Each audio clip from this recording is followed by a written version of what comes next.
तो good morning everyone. Hi, I am Mansi Yadav और आज मैं आप लोगों के लिए लेकर आई हूँ मेंटल हेल्थ नर्सिंग के यूनिट फर्स्ट इंट्रोडक्शन के इम्पॉर्टेंट क्वेश्चन। तो शुरू करती हूँ क्वेश्चंस की सीरीज। पहला क्वेश्चन है ट्रू एंड फॉल्स है।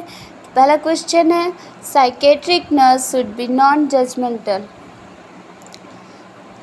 तो साइकेट्रिक नर्स को नॉन जजमेंटल होना चाहिए, उसे किसी भी पेशेंट को जज नहीं करना है, तो ये आंसर ट्रू होगा। Second question good adjustment is the basic component of mental health. ये आंसर भी ट्रू होगा, क्योंकि जो व्यक्ति हर जगह पर अच्छे से एडजस्ट कर सकता है किसी भी सिचुएशन में, वो मेंटली हेल्दी माना जाता है। Third question all mentally ill person are dangerous. ये फॉल्स है, ये एक मिसकंसेप्शन है इल पर्सन्स के लिए, क्योंकि सभी इल पर्सन डेंजरस नहीं होते हैं। Next the third question on 10 mark का क्वेश्चन क्या है, what is mental illness, write in detail the causes and sign and symptoms and nursing management. मतलब मेंटल इलनेस क्या है और उनके डिटेल में उनके कॉजेज, साइन, सिम्टम्स और नर्सिंग मैनेजमेंट को लिखें। Mental illness is a maladjustment in living. Line by line समझेंगे। Mental illness is a maladjustment in living. Mental illness क्या है? माल एडजस्टमेंट, मतलब जो अच्छे से एडजस्ट नहीं कर पाते हैं डेली लाइफ में। It produces a disharmony in the person's ability to meet human needs. और ये क्या प्रोड्यूस करता है? डिसहार्मोनी, मतलब माल फंक्शनिंग कह सकते हो, अच्छे कमियाँ निकालता पर्सन की ability to meet human needs. Disharmony कर देते, कमी कर देते जो पर्सन की एबिलिटी है डेली ह्यूमन नीड्स को कंफर्टेबली और इफ़ेक्टिवली पूरा करने की, उसको क्या कर देता है? डेफिसिट कर देता है या डिसहार्मोनी कर देता है। And function with in a culture, और जो भी फंक्शंस हैं कल्चर, मतलब सोसाइटी में जो भी उनके फंक्शन, उनकी भी एबिलिटी कर देता है। तो टोटली देखिए मेंटल इलनेस एक माल एडजस्टमेंट है डेली लिविंग में, जो कि पर्सन्स की एबिलिटी को डेफिसिट कर देता है या डिमिनिश्ड कर देता है। किस में डिमिनिश्ड कर देता है? To perform daily human needs and effectively, to perform the daily life activities effectively and function within a culture। ठीक। A mental ill person loses his ability to respond according to the expectation he has for himself and the demands the society has for him। जो mentally ill person होता है वो loss कर देता है उसकी ability को रिस्पॉन्स करने की, जो सोसाइटी या फिर जो वो खुद सोचता है या फिर जो सोसाइटी एक्सपेक्ट करती है, उन सारी एबिलिटीज़ को जो मेंटली इल पर्सन है वो करने में असफल हो जाता है। इन जनरल एंड इंडिविजुअल में be consider to be mentally ill. अगर जनरली देखा जाए तो कौन से पर्सन से जो मेंटली इल कंसिडर किए जाएंगे? The person's behaviour is causing distress and suffering to self और अदर्स। पर्सन का बिहेवियर जब ऐसा हो जाता है कि जिसके कारण उसे खुद भी डिस्ट्रेस, मतलब कई सारी प्रॉब्लम सफ़र करनी पड़ रही हैं और दूसरों को भी।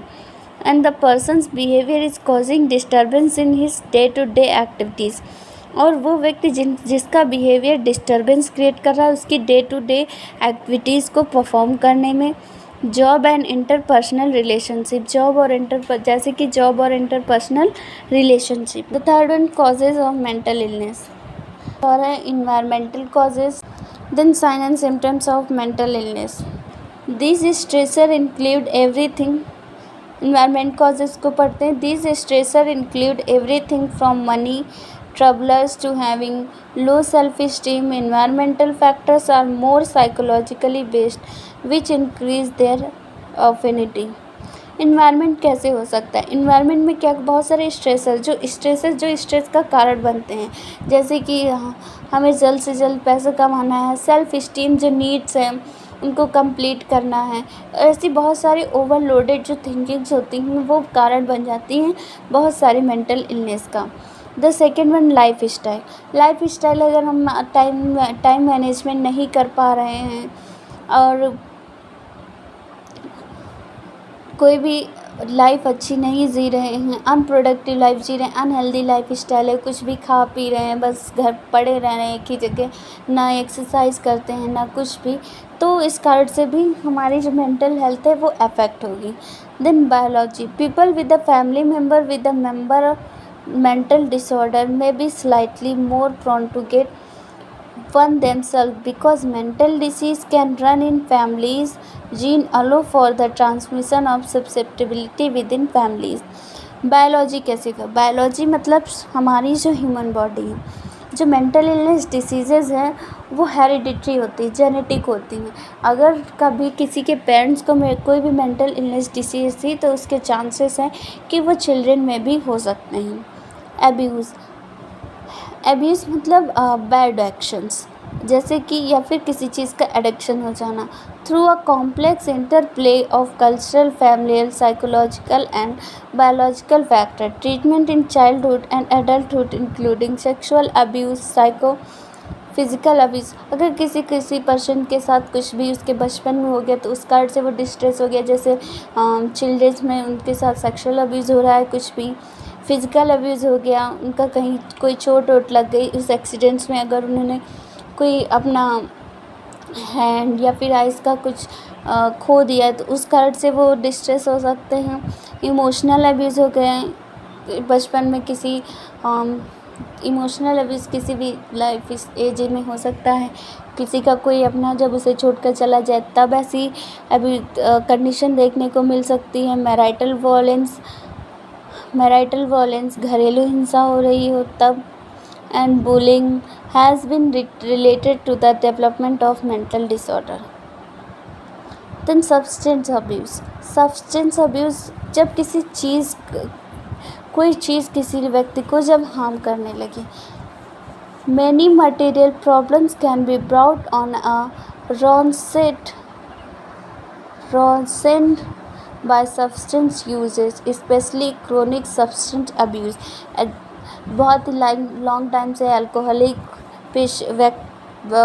पर्सनस हैं, फ़ोन एडिक्शंस हैं, तो ये सारे कारण भी बन जा सकते हैं। फिज़िकल इलनेस और injury, physical factors like illness, trauma और persistent discomfort negatively impact। Physical illness, किसी कोई पर्सन है वो काफ़ी लॉन्ग टाइम से बीमार रहता है तो उसके मन में भी बहुत सारे ख्याल आने लग जाते हैं जिस कारण से वो डिप्रेसिव हो सकता है। Then sign and symptoms of mental illness, feeling anxious और वरीड, हमेशा परेशान रहना, दिखना, फीलिंग डिप्रेस्ड और अनहैप्पी, हमेशा अनहैप्पी दिखना, इमोशनल आउटब्रेस्ट, छोटी छोटी बातों पर कहीं भी कुछ भी चिल्ला देना, बहुत ज़्यादा गुस्सा करना, स्लीप प्रॉब्लम्स, नींद नहीं आना, वेट और एपेटाइट चेंजेस, भूख नहीं लगेगी टेंशन्स में, इस कारण से वेट लॉस होगा। क्वाइट और विड्रॉन, सोशल विड्रॉ कर लेना, किसी से बात ना करना। सब्सटेंस अब्यूज़, बातों को बुलाने के लिए, कोई भी ऐसी बात जो परेशान करे उसको बुलाने के लिए ड्रिंक शुरू कर देना, स्मोकिंग करना। फीलिंग गिल्टी और worthless, then realisation of their mistakes, और या फिर रिग्रेशन या फिर शिकायतें करना, तो उन सब कुछ लेकर के काफ़ी ज़्यादा खुद को कसूरवार ठहराना। चेंजेस इन बिहेवियर और फीलिंग्स, और उसके बिहेवियर और फीलिंग्स में चेंजेस आना। नर्सिंग मैनेजमेंट क्या है? Assess the level of anxiety, हमें व्यक्ति के लेवल ऑफ एंजाइटी को असेस करना है। Stay with the patient and maintain काम एंड नॉट हार्टनिंग अप्रोच, हमें पेशेंट के साथ स्टे करना है और उसे काम करना है और नॉन हार्टनिंग अप्रोच होना चाहिए, हमें पेशेंट को डांटना या धमकाना नहीं है।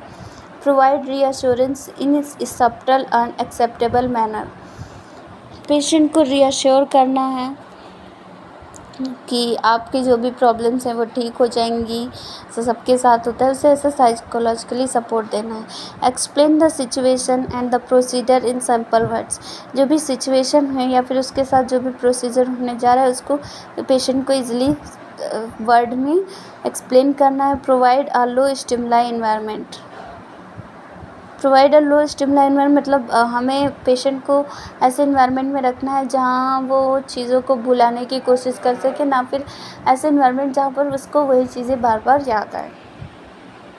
5 मार्क के क्वेश्चन। तो पहला क्वेश्चन है causes and prevention of mental illness. Primary prevention में है कि पर हमें डेली मेडिटेशन करना चाहिए, रिलीजन्स को फॉलो करना चाहिए, एक्टिविटीज़ एंड एक्सरसाइज करना चाहिए, गुड पेरेंटिंग होनी चाहिए। गुड पेरेंटिंग होनी चाहिए। गुड पेरेंटिंग का मतलब है जो भी पेरेंट्स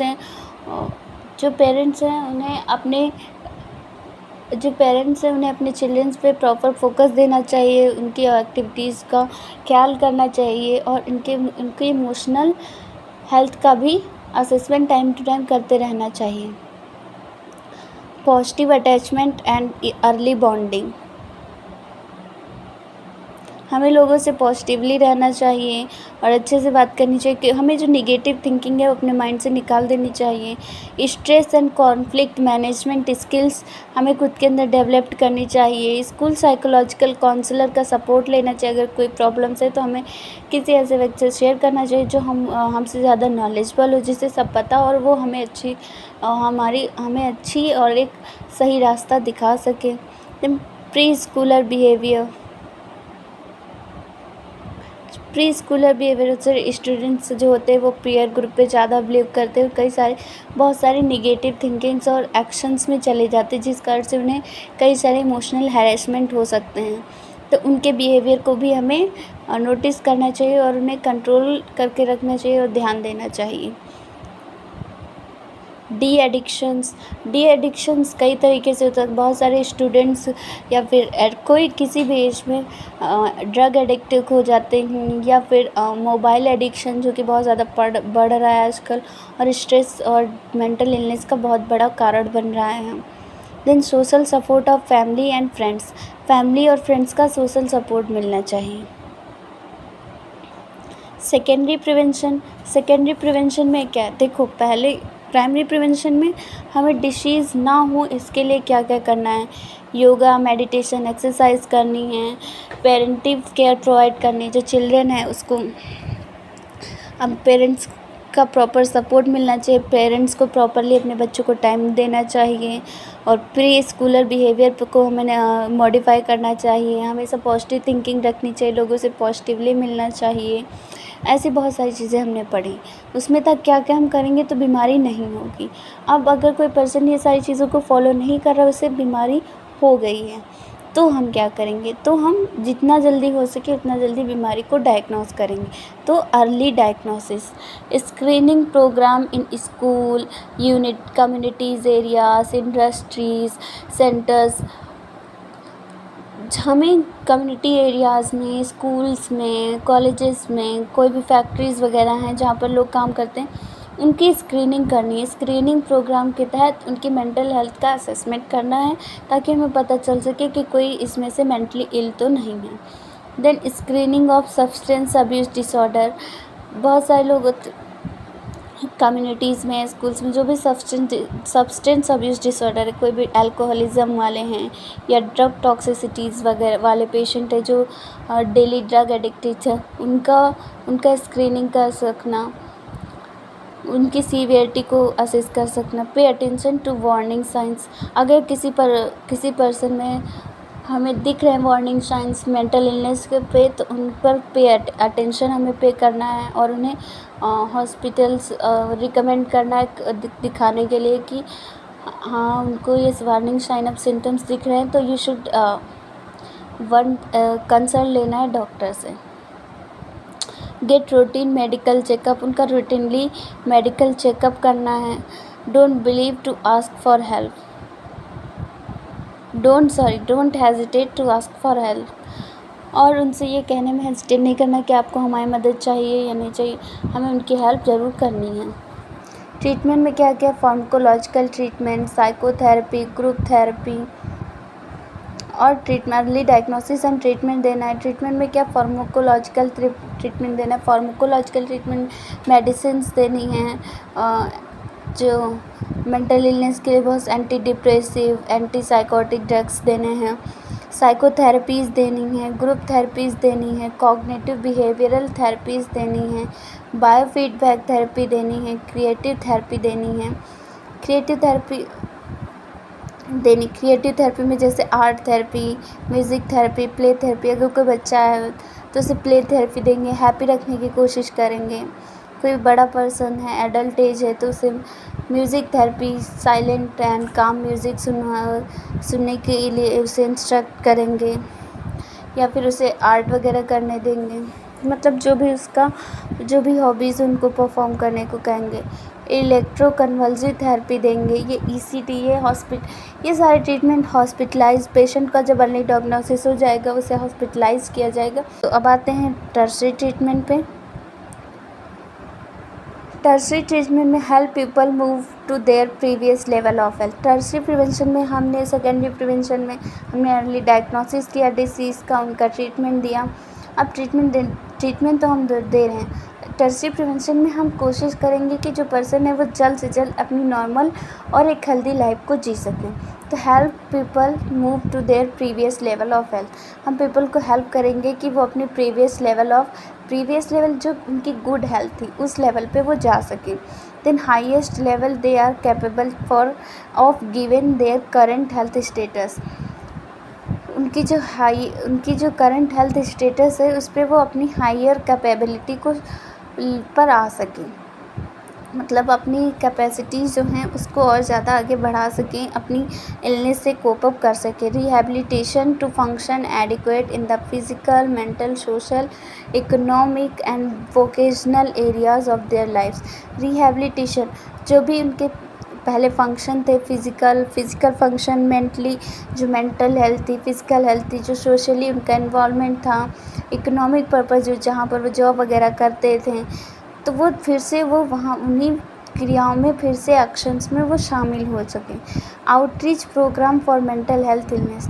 आउटरीच मतलब जो सबकी पहुंच में आ सके, ज़्यादा से ज़्यादा मेंटल हेल्थ इलनेस प्रोग्राम्स हमें करने हैं ताकि कम्युनिटी के लोगों को अवेयर किया जा सके।